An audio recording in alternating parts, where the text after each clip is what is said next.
Well, I think there's two things.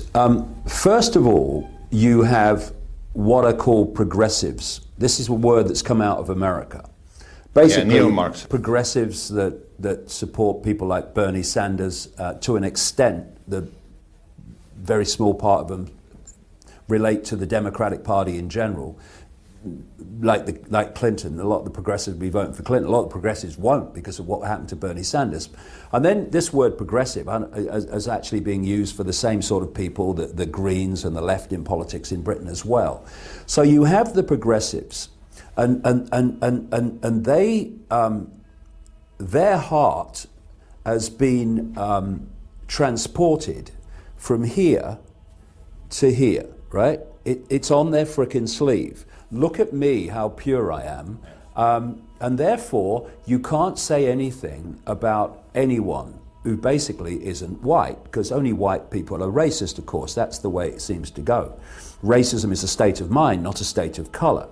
So they jump on anybody through political correctness and this reflex action, you're racist. And then you've got the others that actually would like to articulate how they feel, but are frightened of being labeled racist and having what they call now a Twitter storm against, you know, we had a guy, a British actor, who was being interviewed in America, and he was being interviewed and complaining at racism and discrimination against black actors in Hollywood, right? But because he used the word coloured instead of black, Twitter storm, right? And he's coming out and but basically on his knees. Oh, forgive me. I didn't What's mean wrong with colour? Didn't mean any offence. He's a white guy. I didn't mean any offence. And it's like, hold on. I mean, if somebody did that to me, I would post a finger on Twitter and say, and go and have a cup of tea and say, I'll leave you to it, because the guy wasn't coming from a point of view of racism. He just used a word. But in a way of defending the fact that there was discrimination against black people, black actors in Hollywood. It's madness, but because people fear that reaction. But David, what you are saying, it's not or whatever you're describing, it's not a political correctness, it's censorship. Well, yeah, but political correctness has been created personally by the social engineering organizations. Going back to things like the Frankfurt School, which was the Rothschild School, to get the population to censor each other. That's what political correctness is about. Or themselves, auto-censorship. It's not about political correctness. I go into this on Saturday. It's not about protecting people and not upsetting people. These guys couldn't give a damn whether people are upset or not. It's about using that as an excuse to get the population to censor itself, to get the herd to censor the herd. And I won't do that. I'll say what I think, and if people don't like it, they can do the other thing. That's fine by me. But so this is what it's about, and this is why people are frightened to speak out. And you see, what happens then is when people have no vehicle to just articulate how they feel about seeing their societies changed in various ways, they get more and more frustrated, and they get more and more, if you like, often extreme because of that frustration. If we had a debate, if we could see the shades of grey, if we could be fricking adult and say, hold on a minute, first of all, let's look at this migration. Let's forget Muslims, let's forget colour, let's forget everything. Let's look at numbers. If you have increasing unlimited numbers of people, no matter where their background comes from, coming into a specific area, you are going to have a situation, which is happening, where the services, the housing, everything cannot, the health services cannot cope. Therefore, on sheer numbers, we have to have an adult debate about how many numbers can be in certain areas without the whole of that society. Otherwise, it's going to fall apart. Yeah, exactly. What we can't have, well, I can, bugger it, but we can't in general have that debate openly because of the heart on the sleeves progressives, brackets, you know, censors, saying you're racist if you want that debate, even on sheer numbers. Then we have a situation where there are cultural differences. And we have to acknowledge that. Someone coming in from a Muslim country where they've been Muslim all their lives and that the whole country has been run on Muslim grounds with Muslim laws, coming into a country where that's not happening, there is a cultural difference there. Hello, intelligent life calling planet Earth, and we have to address that. We have to look at that. We have to be adult. We have to see the shades of grey and not the black and white.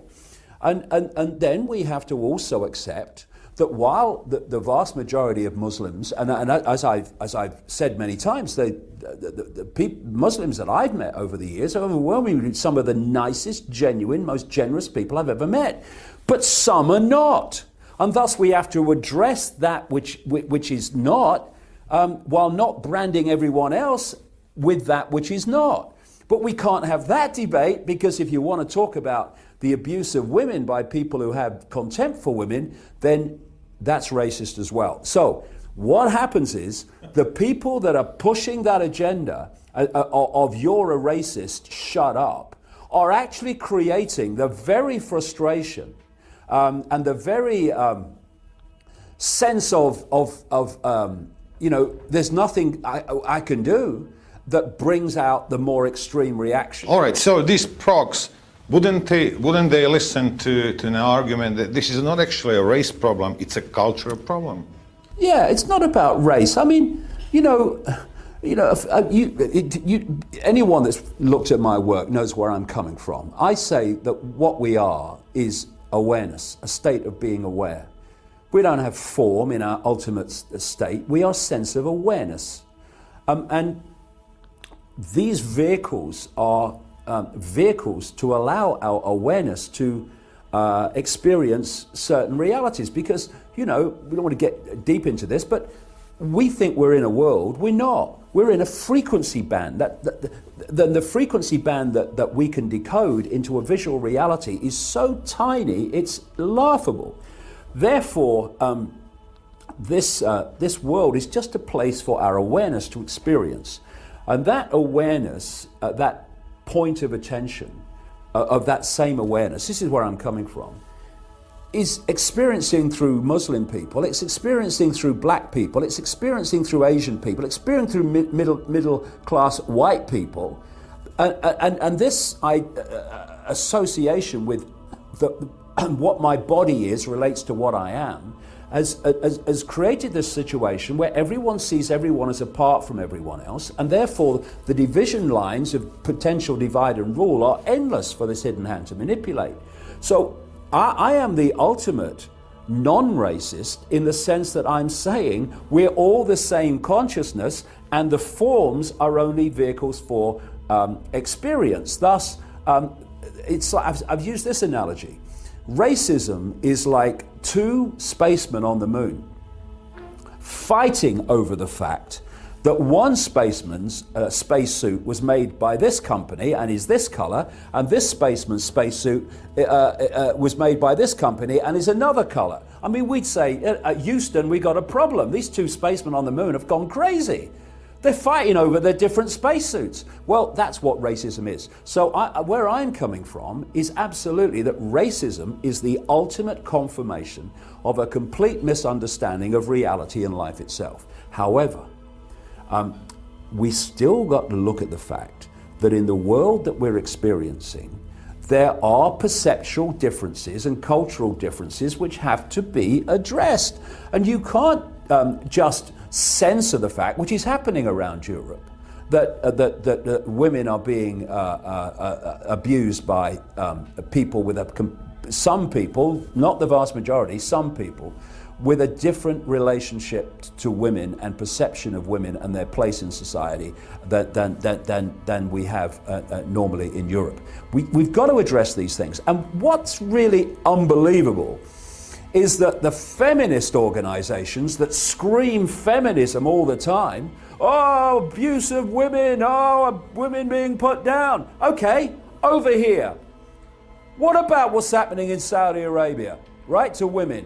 Oh, well, I don't know, we've got a meeting, I've never looked. Okay, what about the women that are being attacked sexually, etc., in places like Germany and Sweden. Oh no, can't talk about that. It's politically incorrect. I've got a better one It's for you. crazy.